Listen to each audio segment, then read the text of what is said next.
Greetings. Bienvenue à Abidjan, Monsieur le Président. Thank you so much for coming to this interview. Perhaps we could start with a question on how you've been received. This is I think your second big international conference. You were in Davos in January.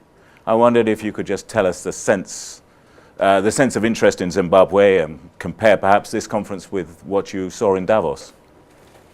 Well, it is true that Davos in January was our first time as the new dispensation in Zimbabwe to brand ourselves as a new authority in Zimbabwe, and that we are open for business. Yes. And they would want to embrace the international community.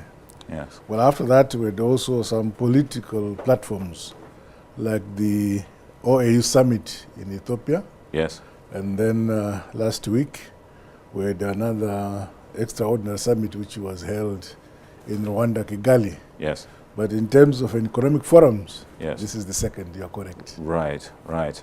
And have you sensed an excitement about the new Zimbabwe at this meeting? Yes, as it was in Davos, we are receiving very positive enthusiasm and acceptance. Right. And listening here from various organizations, captains of industries and organizations, they're giving us an ear. But at the end of the day, it is the practical implementation of that goodwill that will benefit Zimbabwe. You have said that it's one of your mantras, I suppose, that the country is now open for business. There's a sea change in Zimbabwe compared to what was going on before. I'm wondering how far you think that is already translating into conditions on the ground for the average Zimbabwean. I mean, do people since the change in November see a positive improvement in their living standards, do you think? Well, it cannot be evidently visible in 3.5 months. Yeah. No. But the enthusiasm, the goodwill, the positiveness, both at domestic level, is very evident and internationally. But as a government, the primary objective is that Zimbabwe, yes, that's the mantra, is open for business. Yeah. First and foremost, we must make sure that Zimbabwe shall again never have food insufficiency, deficient of food in the country. Right. They will develop the model of agriculture that guarantees sufficient food security in Zimbabwe. Yeah. Now, secondly, we must resuscitate our industries and commerce in Zimbabwe. To do so, yes, with the domestic market, the domestic investors in the country, we also need now to increase the capacitation of their industry and so on. But to do so, they need support from government. But most importantly, we must create an environment where they feel they are compelled to expand, they are compelled to modernize, they are compelled to mechanize, because the environment is there. The brightness of the future is visible, and they would want to participate. They would not want to be left by the train of development and the modernization. Secondly, to do so, we need to embrace the international community so that they support us. Right. Zimbabwe has been isolated for the last 18 years. So again, we would want to go back to that level where we had lines of credit at the bilateral level, at the multilateral level, so that we also can leapfrog and catch up with our partners in the region or on the continent. And also, we are benchmarking ourselves that by 2030, we should be a middle-income developing country, 2030. You mentioned international support. Have you been surprised by the level of international support? It seems to some of us, looking at things, some countries have just turned 180 degrees, in the last 3 or 4 months. I'm thinking particularly of Europe. Europe certainly seems to be a great backer of you. Was that a bit of a surprise that these countries should just turn Well, around if like you that? realize that in the politics there are no permanent enemies, there are no permanent friends. So this is an example of Permanent interests. yeah, but interests are permanent. It's Right. an example of that saying. Many countries which in the past did not have good relations with us, Yeah. well, we are happily surprised that they're embracing us and we're embracing them. Yes, of course, those countries that stood by us during the hard 18 years, we continue to consolidate and cement our relationship. But Yes. we also inform them that Right. we need new friends Right. across the board. And it is necessary that as Zimbabwe, as small as we are, Yeah. we cannot belong to the West nor belong to the East. We must Right. belong to the community of nations, and Right. everybody can be a friend. You are. I mean, talking of the East, you're off to Beijing next month. In a few days' time. Right. Yes, Right. that's true. I mean, China does seem to have been one of your strongest allies, and not yours personally, but the country's allies. Is that fair to say? That is correct. It's one of the countries I mention, or I have in mind when I say the old friends who stood by Zimbabwe Right. during the hard times. Right. China is one. Right back to the struggle. in Yes, fact. Yeah. yeah. I'm a graduate of the military academy Exactly. in 1964, 63 and 64 from China, and I'm one of them Yes. in terms of the military. Yes. But that aside, China stood by us during those hard times. And of course, it's very important that since my inauguration as president, I first paid my visits to my peers in SADC, Yes. and then on the continent, that is on African continent. So the first visit outside Africa is China. That is significant. Right. I mean, you mentioned SADC just now. It may just be total coincidence, but you know, in August there was a change of government in Angola. João Lourenço came in. He's regarded as very much as a new broom, a man somewhat like yourself, talking about opening up the country to business and down with corruption. There's been a change in South Africa, of course. Do you sense, to quote a former British Prime Minister, there's a bit of a wind of change in Southern Africa at the moment, with yourself, South Africa and Angola? Well, it is not the same kind of wind of change of Macmillan. No. This is a different wind of change. In 1961, when that statement was made, Yes. it was decolonization. Right. There was a wind of change when African countries were getting decolonized. Right. But currently, I believe that this is consistent with the respective jurisdictions in terms of their constitutions and so on. Yes. But with regard to Zimbabwe, it's a renewal of expectations, a renewal of hope. Right. You have people now who are 18 years and above who do not know any good life except the life under sanctions. Yeah. And now that we have all our hotels full, Right. we are getting accepted across the board. Right. This is a new revelation that the world is open. The world, we can actually become a useful member of the international community. Right. Yes, with regard to my brother and colleague João Lourenço of Angola, fortunately, we saved the Secretary Generals of our respective parties together Right. for a stint of 5 years each. Right. So we became very close to each other. Uh-huh. Beyond that, he's a MPLA, Yes. and I'm ZANU-PF. In ZANU, there was ZANLA, the military wing, Right. which I was also in the military wing, and he was in the military wing of the MPLA also. Right. So again, from that background, we are colleagues. You have mentioned South Africa. Yes, South Africa. Yes, I know. Well, look, the former leader is a good friend of mine. Right. President Jacob Zuma.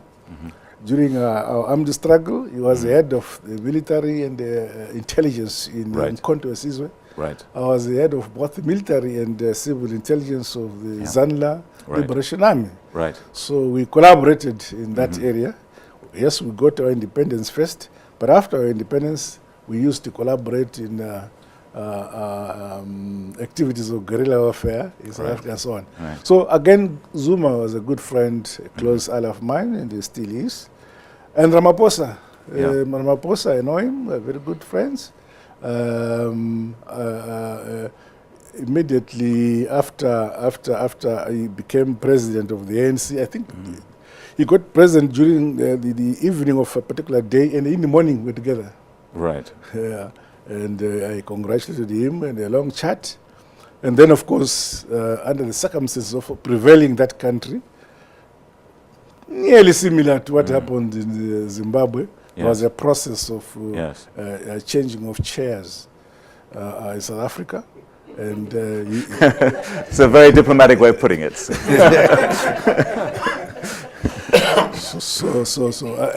And we always discuss. We're together in Kigali, and of course our brother Zuma had to step down in the same manner. Their elder brother in Zimbabwe, former President Mugabe, stepped down. So these things are similar. But the issue is we will not live in the past. We have no intention of looking back. Our intention is to continue to move forward. We must look and focus for making our future better than our past. Are you optimistic about the possibilities of economic and political convergence in the Southern African development community? Because one of your colleagues was telling me last night, there's no other part of Africa where the histories are so interlinked. You mentioned you knew João Lourenço, you knew Zuma, and I saw Nyusi, well not Nyusi, but the other, Samora Machel, and all these liberation leaders. There's a sort of automatic political integration. Are you optimistic about the possibility of convergence in Southern Africa in the future? Yeah, the potential, actually, reality is that, yes, it is. For instance, 10 to 12 days ago, there is the bridge on the Kazungula Bridge, which connects Botswana and Zambia. This bridge started some 10 years ago, and at the time it was initiated in Zambia, we had the late President Levi Mwana Wasa. In Botswana, we had Lieutenant Colonel General Kama, who stood there until a few days to come. He's going to go. In Zimbabwe, my former boss, President Mugabe. But down the line, the three had no chemistry between the three. And then Zimbabwe fell off from the project. The two, Zambia and Botswana, continued. But recently, as a result of that lack of chemistry, instead of a bridge crossing the Zambezi at 600 meters, it had to go 993 meters in order to avoid Zimbabwe territory in the waters. So a few days ago, perhaps a week or 2 weeks ago, the three of us came together, and in 7 minutes, we resolved the problem. And now it's a threesome. A regional project which shared by the three countries. So that's an example of regional cooperation in our region. You've mentioned Nyusi. Nyusi is one of us. I know him when he was young. But of course he's my senior because he became president ahead of me. So he is my senior. But we are brothers. Yes. My colleague. I'd like to talk about command agriculture. We were talking about China earlier. And a lot of the countries in Asia who have managed to do the kind of developmental sprint that I think all countries in Africa want to do had successful land reform, often after the Second World War.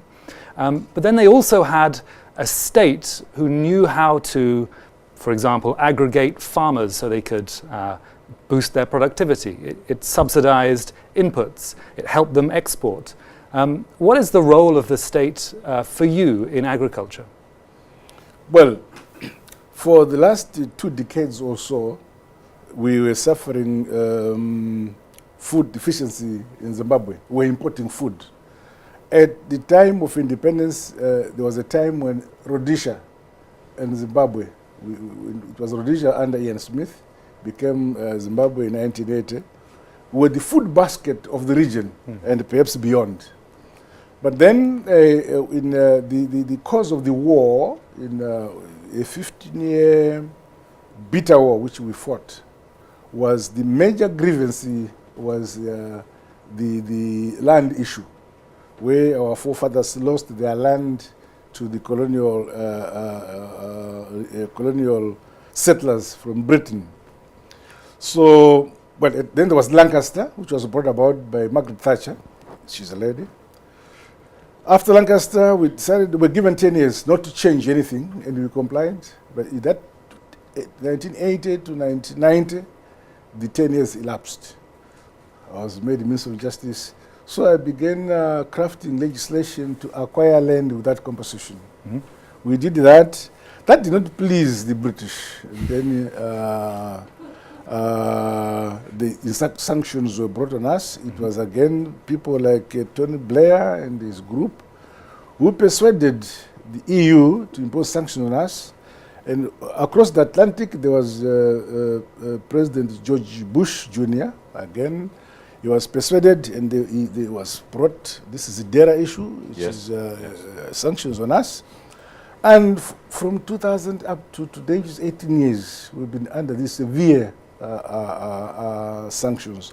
But we had to choose whether we abandon the land reform and then leave as it is the imbalance between colonial landowners as against the people of Zimbabwe. We felt it was necessary that we correct that land imbalance, take the land, give it to the rightful owners. And the land became very happy. The people also became happy when the land and the people united. Super. But then in that process, production went down drastically. But we felt that what was more important was for us to have the control of our land rather than keep our land in foreign hands for them to produce for ourselves. So today, you may mention grain, you may mention tobacco, you may mention cotton. The production levels we're having today now exceeds what was being produced during the Smith regime, which means now our task, especially now under my administration, is to make land productive, modernize agriculture, mechanize agriculture, invite investors at the production level, those who want to be at the production level, or those who want to do production as well as processing, value addition, and those perhaps also migrate to marketing. People can come in at the marketing level, at the value addition and the beneficiation level, or at the production, or the full chain. So that is what we are saying. And we are saying Zimbabwe is open for business, not only in agriculture, but in other areas. You've mentioned what we have done now. We are now into our second season. We've introduced what we call command agriculture, but because people like you, young people like you might think of communism. No, this is voluntary. The word command might instill fear in you. No, it's voluntary. What we've ascertained is that how much grain do we want as a Zimbabwe per year? We need 2 million metric tons of grain. Mm-hmm. And 1.5 of that is consumption for the year. 500,000 metric tons is strategic reserve for the year. And then we say, how many hectares of land do we want to produce that? And we need 400,000 hectares of land to produce the 2 million metric tons of grain. But at the end of the day, we have something like 1.6 million hectares of land under plow, arable land. But we are only taking out 400,000, which we supervise, which we finance, and which will produce enough food for the nation. The other 1.2 million, my Minister of Finance finances that. What I'm talking about is financed by the private sector. Mm-hmm. But the other 1.2 million metric tons, the Minister of Finance under his fiscus will make sure each family hold is given a bag of fertilizer, some seed, some chemical on 1 hectare only. And that makes sure that the family has adequate food at that level. So I can assure you now, we have said bye-bye to a situation where Zimbabwe will ever again import food for consumption in the country. As I was moving around when I was supervising agriculture until November last year, I had Chief Air Marshal Perence, who is Minister of Agriculture now, in that exercise. So he comprehended the model and the philosophy and the vision. And I'm happy that he's doing it now as Minister of Agriculture. So in the question of agriculture, what we need now is to make our land more productive in terms of yields per hectare and mechanizing it. Some of the tobacco farmers I spoke to in 2016, smallholders who had managed to get hold of some land and were very happy to be producing tobacco, but they found they fell prey to intermediaries in the input sectors, fertilizer or seeds. They found that very difficult. And also, when it came to auction day, when they would drive their bales to the auction house, every 200 meters a policeman would stop and you'd have to pay a little bit. How can we help incentivize farmers by removing all of these predations? Yeah, this is the modern age of social media. I'm surprised that you are behind. I'm more classic. Because it's totally analog. No more roadblocks. That is now out. You can now travel for 400 kilometers, 600 kilometers, and you see not a single roadblock. Zimbabwe is free, you can move. In fact, if you visit Zimbabwe today, you say, you migrate to come and stay in Zimbabwe. It's beautiful. No more those problems, they're gone. They're things of the past. As we say now that all those things that hindered or that made a bad picture of us, we identify them. We must speak to people who want to invest and say, in the past, what did you see which was bad about Zimbabwe? What were the challenges?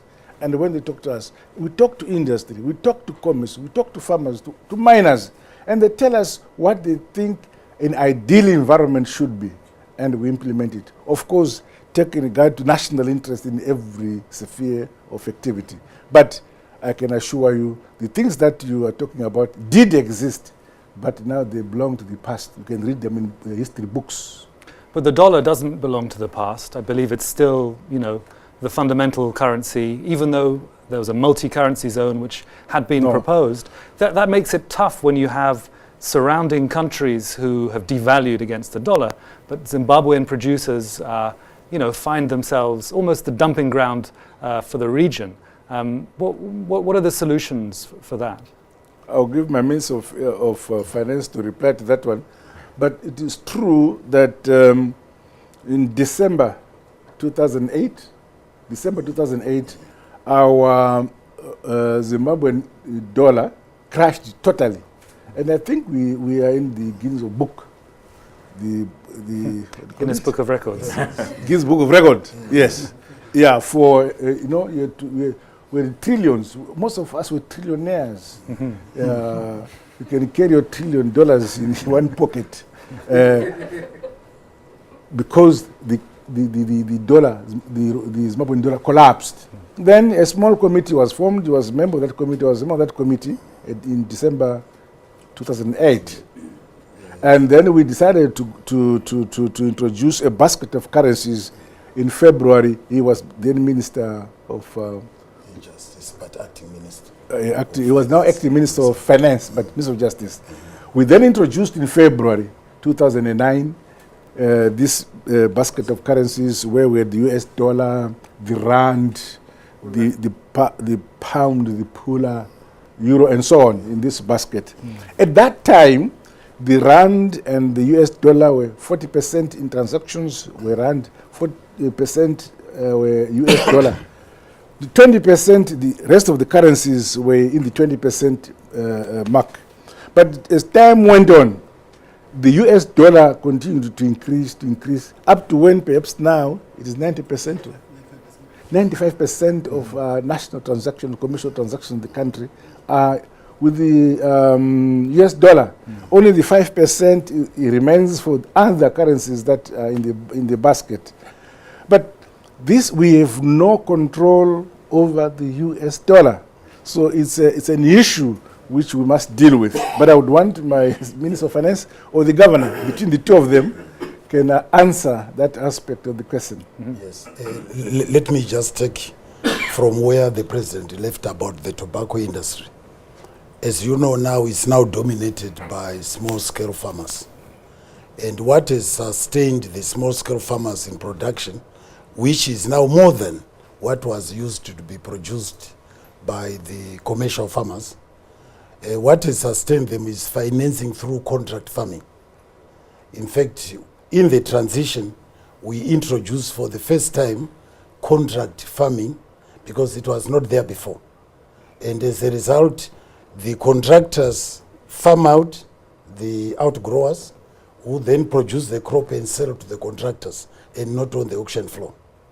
But more recently, through a facility that the Reserve Bank has opened, there is now a facility to assist the small-scale farmers to grow their tobacco through drip irrigation.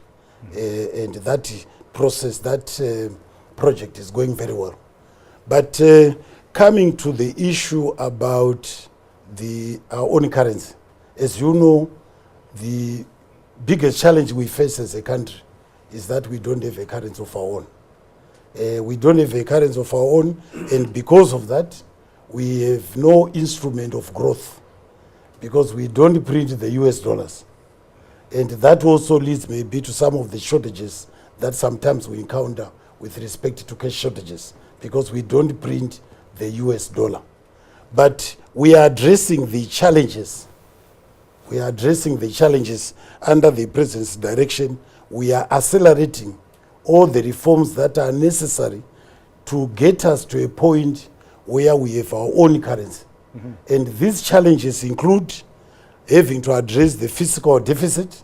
As you know, we run a fiscal deficit. Out of every $100 of revenue we collect, 90% of it goes to wages, and that is a structural weakness in our budget.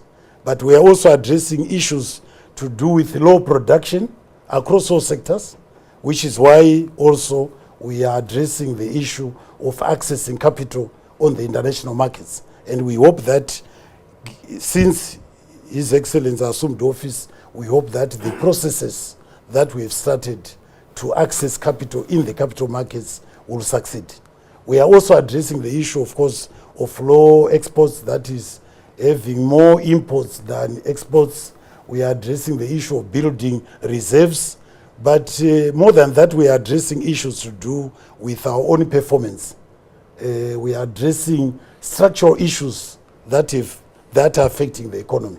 For instance, we are accelerating now economic reforms across all sectors. For instance, we are addressing the issue of state enterprises reforms.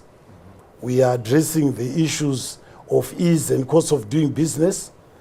So as a result of all these reforms, including the engagement that His Excellency has mentioned, that is normalization of political relations, when all these things, processes, which we are doing parallel, are achieved, we hope to be in a position where we can have our own currency and then we can be treated like any other normal country.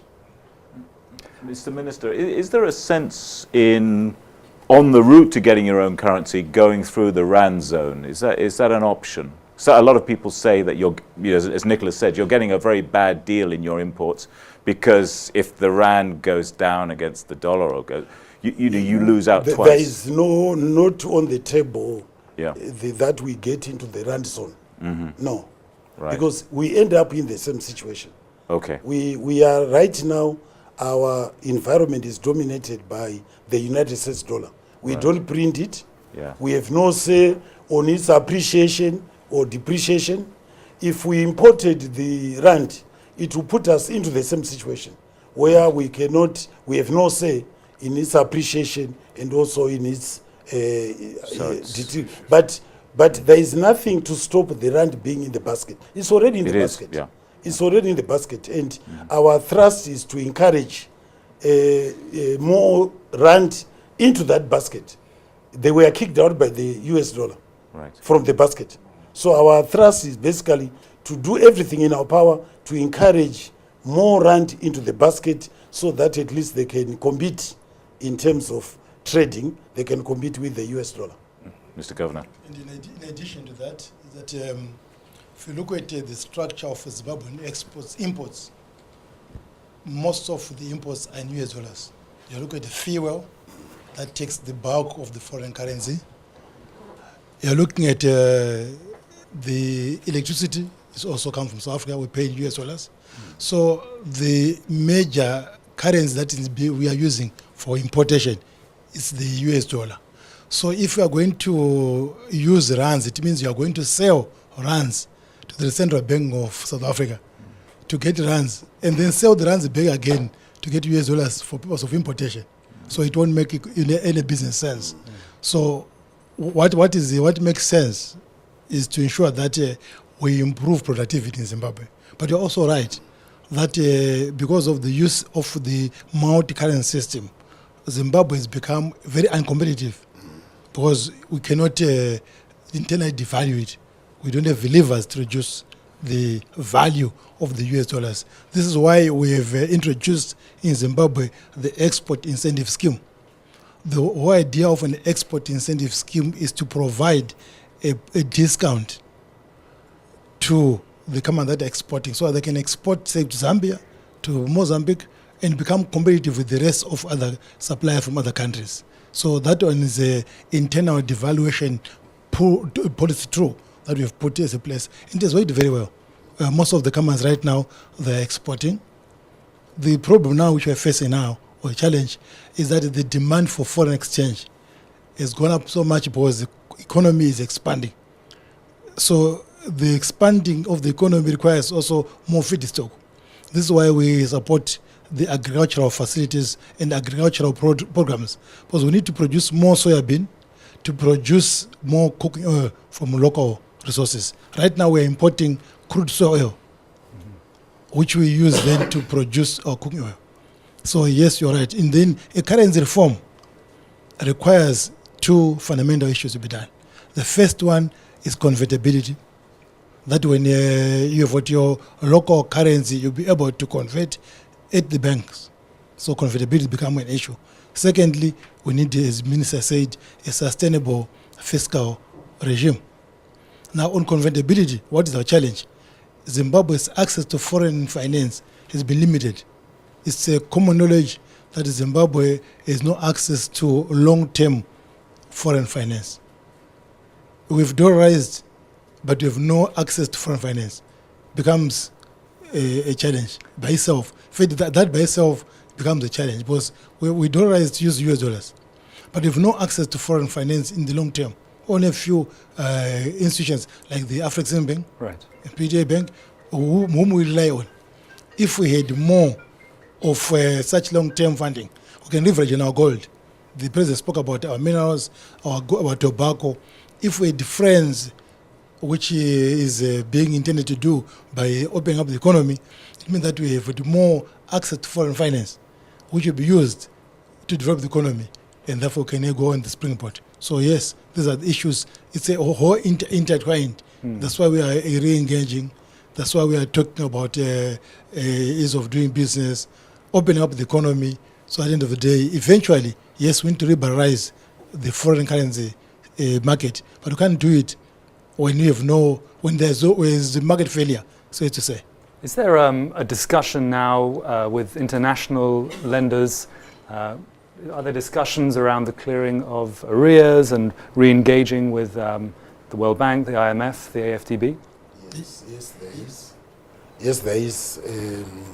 As you are aware, we cleared our arrears to the IMF, and what the rule is that we must address our indebtedness first to the multilateral institutions, thereafter to the Paris Club creditors and other bilateral creditors. So we cleared our arrears to the IMF, and we are in the process of mobilizing resources, which we've done, to clear arrears to the World Bank and to the African Development Bank. But in our conversation with the World Bank, we have been saying the arrears come to 1.2 billion, and we have been saying to them that it's a large amount of money to pay from a struggling economy, and that they should indicate to us what they will pay us by way of new money into our economy. We have expectations that when we clear the arrears, we should get new money into the economy. So that has been the conversation. And I'm happy to say that since January, the World Bank and the African Development Bank are undertaking an exercise to determine our needs across all sectors. That exercise, when completed, will inform the World Bank and the African Development Bank as to what new money they can consider pumping into our economy to resuscitate and revive the economy. So that is the exercise which is going on. Is there a role for this, for other institutions such as Afrexim Bank in Cairo, before I think Lazard Frere and Standard Chartered were involved? Are they going to come back into the picture? Well, the bridging finance? You see, at the moment, I think, let me put it this way, that everything is still on the table. Right. And I don't think that we are in a position yet to indicate precisely who is going to come to the party. But all I can say is that, yes, we have succeeded to mobilize a commercial loan, which is cheaper than what the World Bank is now charging us. Right. And that when we know what new money the World Bank will give us, then we should be able to complete the transaction. Right. That basically is what the discussion is all about. Is there a... You spoke about those are two institutions. They are our advisors to this program. If you talk about Afrexim Bank and Lazard, these were our advisors for this program of re-engagement, of looking for funding to pay to the arrears. What the minister is saying is very correct, that the purpose of paying arrears is to unlock new capital. So therefore it stands to reason that after paying arrears, you need to unlock a new capital. And the beauty of funding from ADB and the World Bank and IMF is that these are long-term funds. These are the money that you use for purpose of building bridges, for purpose of building roads. You cannot build the bridges and roads and dams using trade finance funding. So you need a 10, 20, 15, 25-year money to build a road, because the return of repayment otherwise becomes so steep on the economy. And therefore, our motivation for wanting to pay arrears is to unlock a new capital from these two institutions. And therefore, it stands also that we need to know what is also in the envelope, so that it just give us more. It's become a stick and carrot approach. Mr. And of President, course, just to mention that they also have a rule that called pari passu. That is, if you are indebted to the African Development Bank and to the World Bank, you must settle the arrears simultaneously. Yeah, you can't so that is also something that I think I need to mention, which sometimes can become a problem, because it then means we are in arrears. We are something like 600 million to the African Development Bank, and 1.2 billion to the World Bank, which means that there is no sequencing being allowed.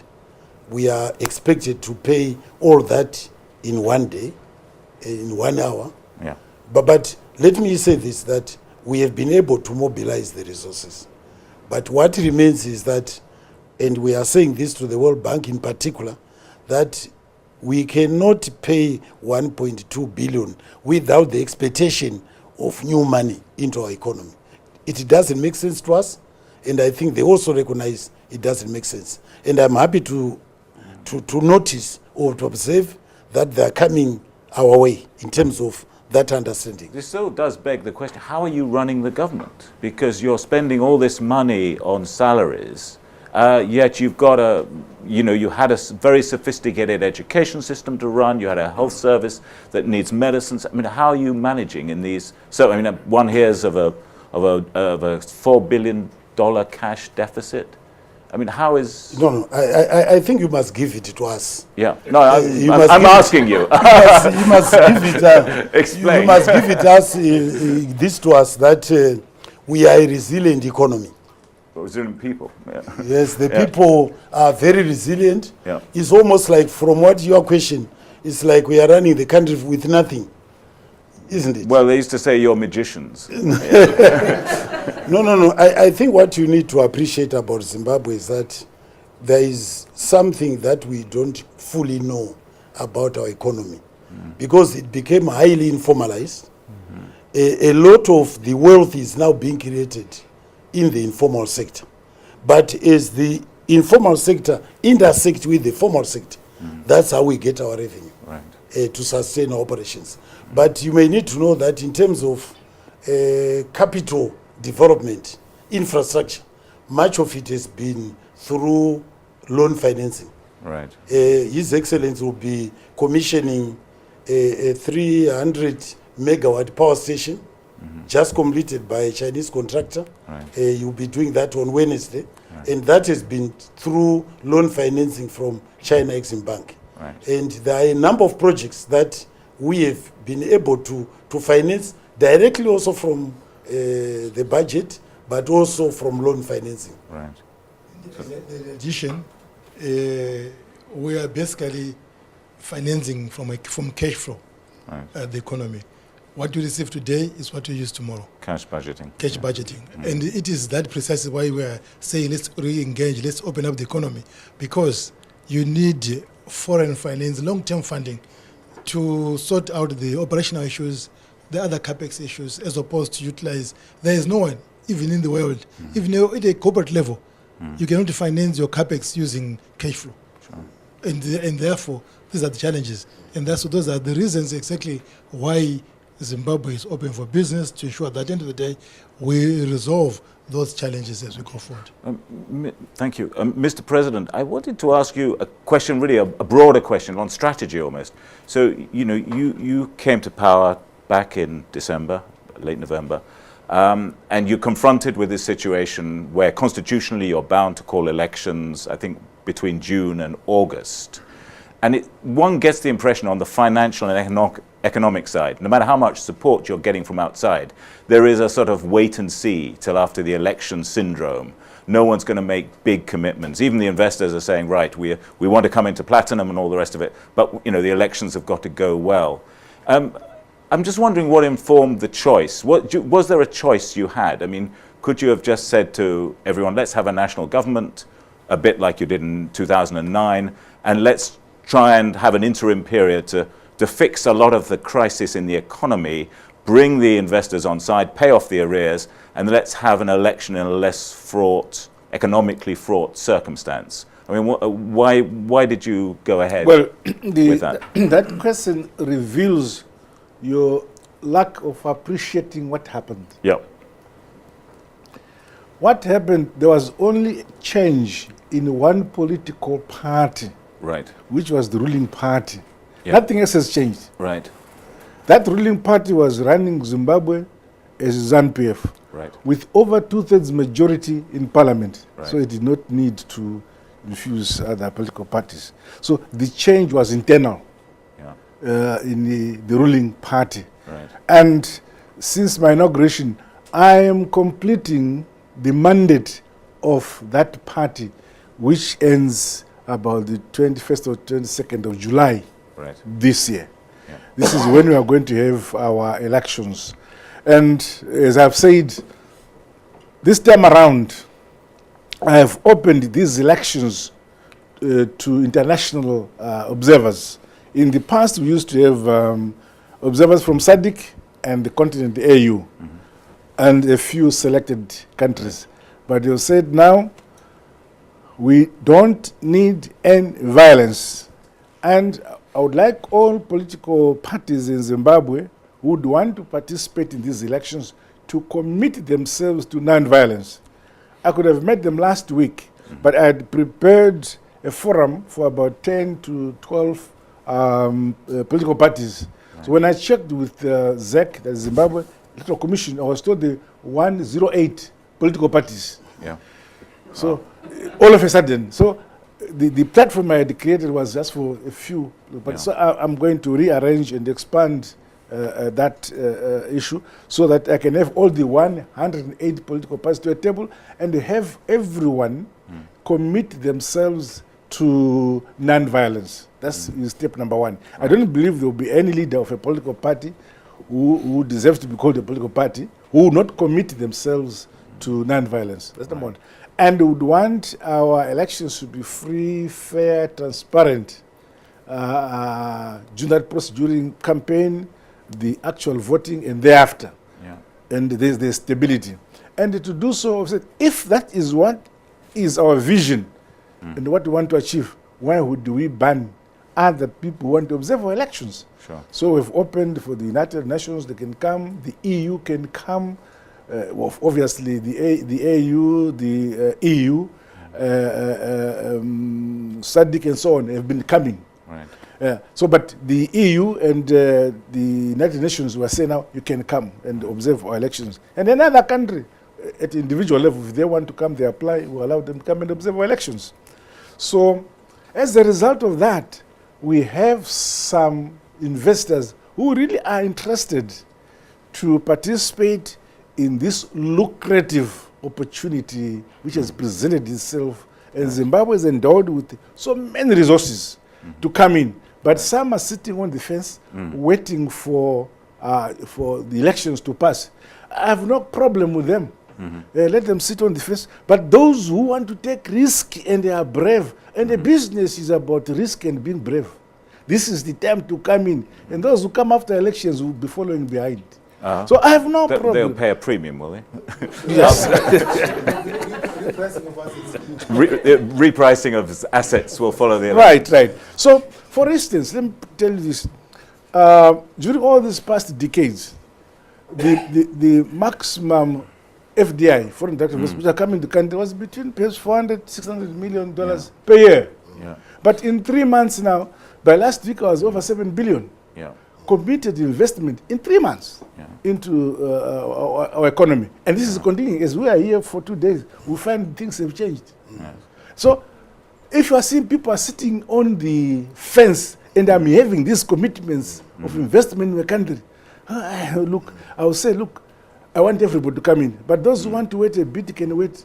But those who are brave and want to make money, this is the time. You see, we will want, of course, national interest is, we will always make sure we guard our national interest. And, but business will be business. We are not saying come and loot. No. It's a win-win situation.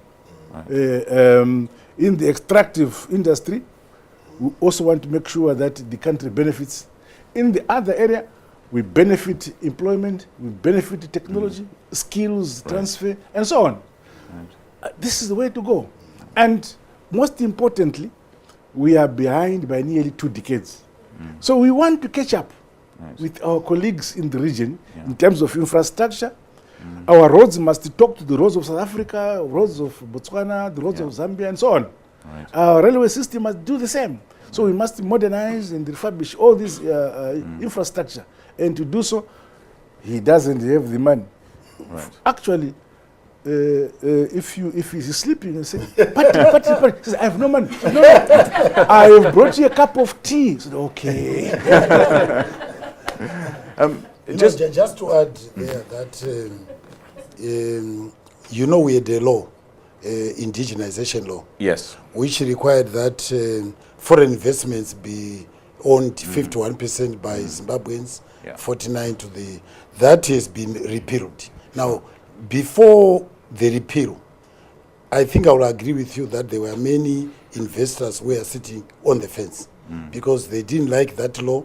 It didn't make sense that you would come with your investment and overnight 51% belongs to us, to Zimbabweans. So since the repeal, we have seen quite a stampede of investors, especially in the extractive industry, in the mining sector, who are now coming basically to take advantage.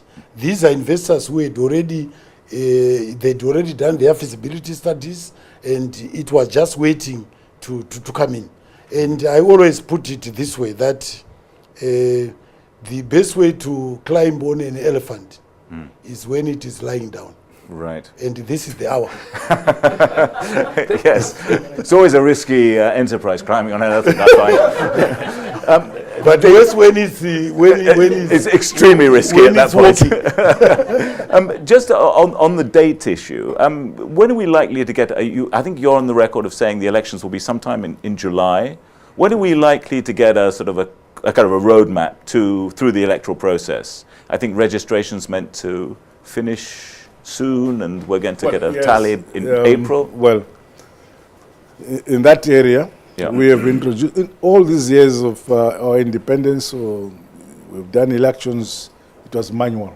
Yes. We've introduced the BVR, the biometric voter registration approach. Yeah. It's a new system, it's electronic. They've done the exercise. There was an outreach program which ended about January 12th. And thereafter, we extended it again for another 2 months or so, which ended, I think, recently, in March. Yeah. So now they are uploading and preparing the voters' rolls. When that is done and is published, this is when I must then make a proclamation of the general elections. Because I now know that you cannot make a proclamation of a general election, because once you make a proclamation, it contains timelines. Right. I make proclamation today and say in 7 days, in 14 days, in 21 days, this will happen. Yeah. Inspection of voters' roll, the nomination court, polling days. Those are provided for in the Constitution. Right. So until I know that there's the voters' roll has been prepared, and this time around, our voters' rolls are polling station based. Yes. So it's quite comprehensive. I have no doubt that by the end of next month, we should have reached that stage. Then, as president, and in terms of the Constitution, I will make my proclamation stating the timelines leading to the polling day.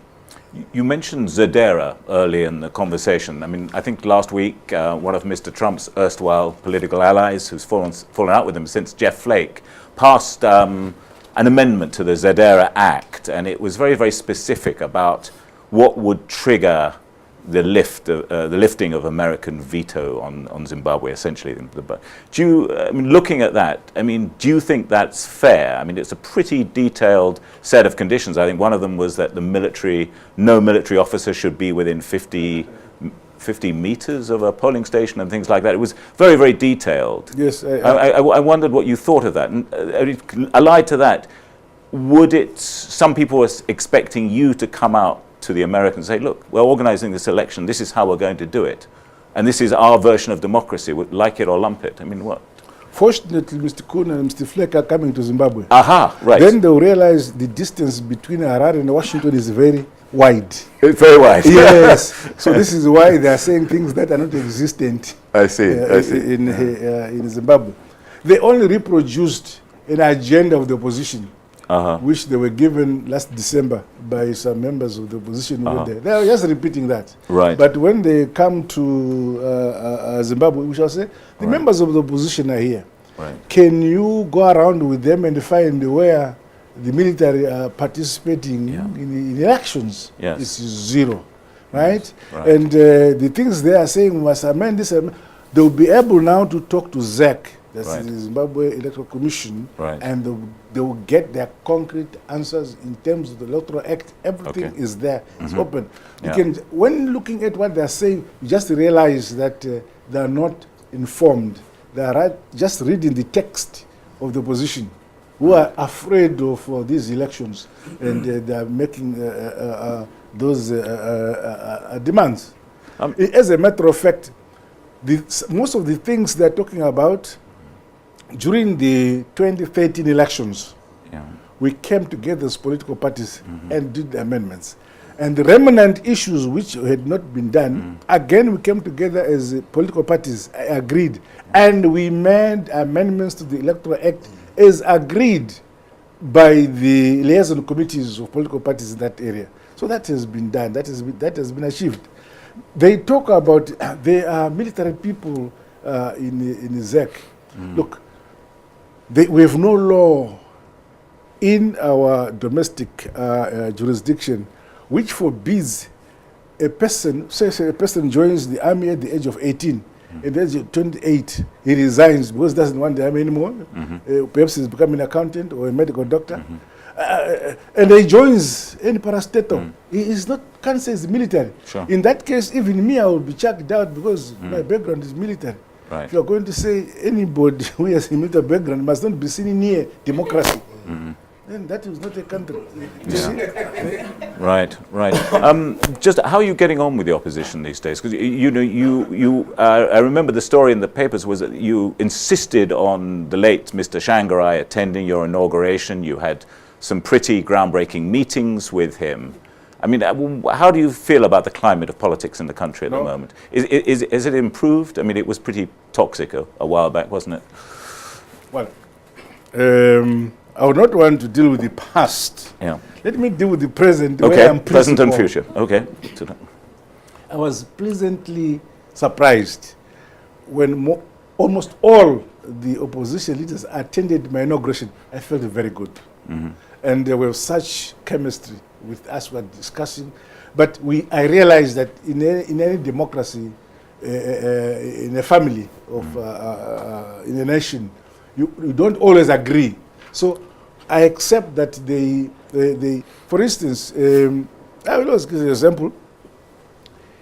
If you want to build a house and there are a stack of bricks here and the foundation is there, and I say to Chinamasa and you guys, I want you to build this house. Here are the bricks and the cement and the foundation is there. Chinamasa might decide to say, I want a feasibility study. How to move bricks from here to... you will begin first with a pre-feasibility study and the actual feasibility study and the cost it. Yeah. But this one, because of his own background, he just takes a wheelbarrow, take the bricks there, straight and builds. This is how democracy is. Yeah. The best argument should win the day. I accept the opposition. I have no problem with them. In fact, the more they interrogate and make constructive criticism of our administration, I like it because I correct myself and they continue remaining ruling. Right. The fact that you asked them to sign a non-violence not yet, but the fact that you brought it up with them, it does sort of point commit. No, of course, commit to non-violence. Yes. That does point to the trauma of the preceding decade and a half. What do you think would work to help stitch Zimbabwe back together so that you don't have divided communities, so that you don't have politics going into violence? What kind of institutions might help bring that about? It's the creation of an environment of transparency, openness, brotherhood, sisterhood, love and unity among ourselves. Accepting tolerance is more important. And this is why immediately I was inaugurated, I discussed with the chiefs, all our communities, they have chiefs in those areas. I discussed with them preaching the philosophy of tolerance, the philosophy of unity and love. After a conference with them, I assembled all the churches, Christian denominations, Muslim denominations in our country and discussed the same. Because the same people whom we want to vote for us are the same people the churches would want to make them go to heaven. So it is the same person we must address. And I'm appealing to them. Then now I'm left with talking to the youths. Yes. I'll be talking to this very soon, and the students, Right. and the same. So that what we want to do is to say, what are your challenges? What would you want your government to do? We must continue talking to each other. We mustn't say them and us. We must always be us together.